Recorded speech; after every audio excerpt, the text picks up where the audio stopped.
Assalamualaikum warahmatullahi wabarakatuh. Mahasiswa dan mahasiswi yang saya cintai, izinkan pada kesempatan ini saya ingin menyampaikan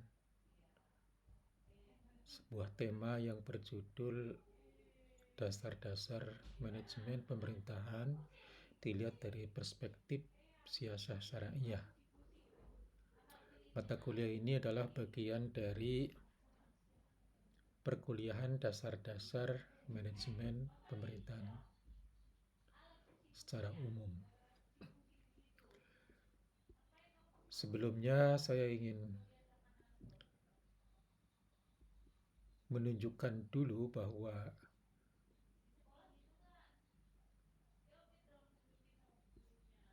dasar-dasar manajemen pemerintahan ini terdiri dari pengertian manajemen pemerintahan itu sendiri, di samping itu nanti ditambah dengan dilihat dari perspektif siasah syariah.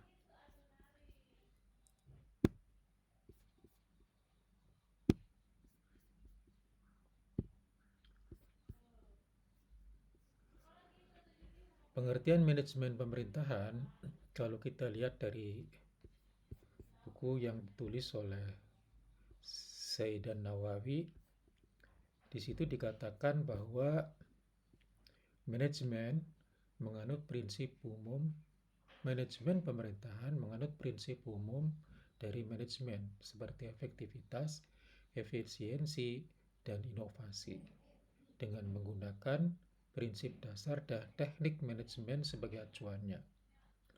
Ujung dari manajemen pemerintahan adalah tercapainya tujuan organisasi pemerintahan. Nah, karena kita melihat dari perspektif siasah syariah, maka saya ingin menunjukkan pengertian siasah syariah menurut Abdul Wahab Khalaf. Jadi menurut Abdul Wahab Khalaf dalam bukunya, dalam kitabnya Siasah Syariah, di situ dikatakan bahwa siasah syariah adalah tadbir syu'un al-'amah lidawlah al-islamiyah bima yakfulu tahqiq al-masalih wa daf'il madar mimma la yata'adda hudud al-syariah wa usulaha al-kulliyah wa illam yattafiq aqwal al-mujtahidin. Yang artinya adalah bahwa siasah syariah adalah pengelolaan urusan umum untuk sebuah negara dengan cara-cara yang islami yang sekiranya dapat mewujudkan kemaslahatan dan menjauhi kemadharatan tanpa melanggar ketentuan syariat dan prinsip-prinsipnya yang umum, meskipun pengelolaan itu tidak disepakati oleh para ulama mujtahid. Apa itu tujuan manajemen pemerintahan versi Al-Mawardi? Dalam versi Al-Mawardi, dalam bukunya Ahkamus Sultaniyah, dikatakan bahwa al-imamah mawdu'atun li khilafatin nubuwah fi khirasatid din wa siyasatid dunya. Dilihat dari perspektif imamahnya Al-Mawardi, maka manajemen pemerintahan versi Al-Mawardi adalah bagian dari fungsi kepemimpinan. Tujuan dari manajemen pemerintahan itu sendiri sebagai bagian dari fungsi manajemen adalah untuk melindungi agama, menjaga agama, dan mengelola kehidupan dunia. Nah, dalam perspektif manajemen pemerintahan yang islami, kita mendapatkan satu konsep apa sih sebenarnya yang disebut sebagai pemerintahan yang islami. Al-Asmawi dalam sebuah bukunya menyatakan, bukunya adalah Al-Islam and Political Order, ya, Islam dan susunan pemerintahan atau susunan politik. Beliau mengatakan bahwa every political system depend on its socio-historical condition. Jadi setiap sistem politik itu tergantung pada kondisi sosial historisnya. and according to the principle of justice, equality, and tolerance extolled by Islam.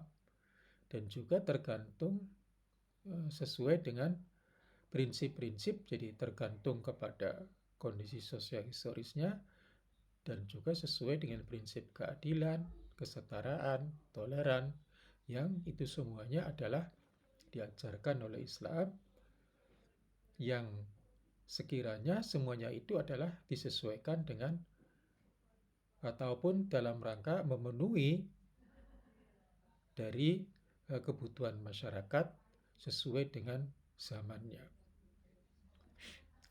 Mengapa? Alasannya, the Prophet having died, true Islamic government could be only that of the people, freely elected, open to popular participation, and subject to regulation and control. In brief, a government with accept political change without violence. Artinya bahwa karena Nabi sudah meninggal, maka pemerintahan Islami yang sesungguhnya adalah hanya pemerintahan yang mendapatkan ataupun yang dibentuk oleh rakyat, dipilih secara bebas dan terbuka terhadap partisipasi masyarakat secara umum, dan juga tunduk pada kontrol ataupun dikontrol dengan regulasi. Singkatnya bahwa pemerintahan yang bersedia menerima perubahan-perubahan politik tanpa adanya kekerasan. Itu disebut true Islamic government. Oleh karena itu, manajemen pemerintahan sebenarnya terkait dengan prinsip good governance. Prinsip good governance itu ada prinsip participation, yaitu partisipasi, consensus oriented, dia berorientasi pada konsensus, accountability, pertanggungjawaban, transparency, responsiveness, yaitu responsif, effectiveness and efficiency, efektif dan efisien, equity and inclusive, adanya kesetaraan dan inklusivitas, rule of law, dan strategic vision. Itu adalah prinsip-prinsip daripada good government. Dan prinsip government itulah yang akan juga memberikan kontribusi positif, bisa dilaksanakan, memberi kontribusi positif bagi manajemen pemerintahan.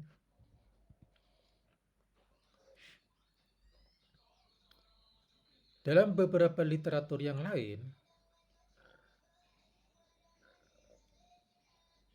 mengingat manajemen pemerintahan itu adalah tujuannya adalah membuat pemerintahan yang efektif, dan pemerintahan yang efektif itu juga bagian dari pemerintahan yang good governance, bagian dari pemerintahan yang melayani publik atau melayani masyarakat, maka sebenarnya manajemen pemerintahan akan disebut sebagai manajemen pemerintahan yang Islami andai kata itu diukur dengan outcome-nya. Bagaimana outcome-nya? Bukan semata-mata diukur oleh formalitasnya. Nah, inilah mengapa maka dalam tulisan Rehman dan Ashkari, dalam tulisannya yang berjudul How Islamic Countries, beliau melakukan penelitian terhadap sejumlah negara dan ternyata secara formalitas negara yang formalitas menyatakan dirinya sebagai negara Islam tidak selalu menghasilkan outcome yang sesuai dengan spirit government yang Islami. Kalau diukur dari prinsip-prinsip pemerintahan yang Islami itu sendiri. Itulah sebabnya dalam buku yang lain itu juga Acemoglu dan Robinson dalam bukunya Why Nations Fail, The Origin of Power, Prosperity, and Poverty Mengapa negara itu gagal? Asal mula kekuasaan, kemakmuran, dan kemiskinan. Di situ Acemoglu dan Robinson menyatakan bahwa negara gagal itu sebenarnya bukan tidak ada hubungannya dengan perbedaan, ataupun tidak hubungannya dengan etnis, tidak ada hubungannya dengan ras, tidak ada hubungannya dengan budaya tertentu, tetapi terkait dengan efektivitas, efisiensi, manajemen pemerintahan yang dikelola di dalam sebuah negara, sehingga menjadikan sebagian negara menjadi negara yang makmur, sejahtera, dan sebagian negara yang lain itu adalah menjadi negara yang miskin. Bagaimana mengukur keislaman negara-negara tertentu? Kalau dilihat dari segi outcome-nya, Imam Faisal Abdul Rauf dalam bukunya Defining Islamic State, beliau mencoba menunjukkan bahwa keislaman sebuah negara itu tidak semata-mata ditentukan oleh atribut yang sifatnya formal, tetapi bisa diukur dengan indeks, dengan tolok ukur indeks tertentu yang untuk menilai sejauh mana tujuan ataupun outcome dari manajemen pemerintahan itu adalah bisa tercapai dengan efektif dan efisien. Itulah sekedar gambaran tentang dasar-dasar manajemen pemerintahan dilihat dari perspektif siasah syariah. Wallahu a'lam bishawab.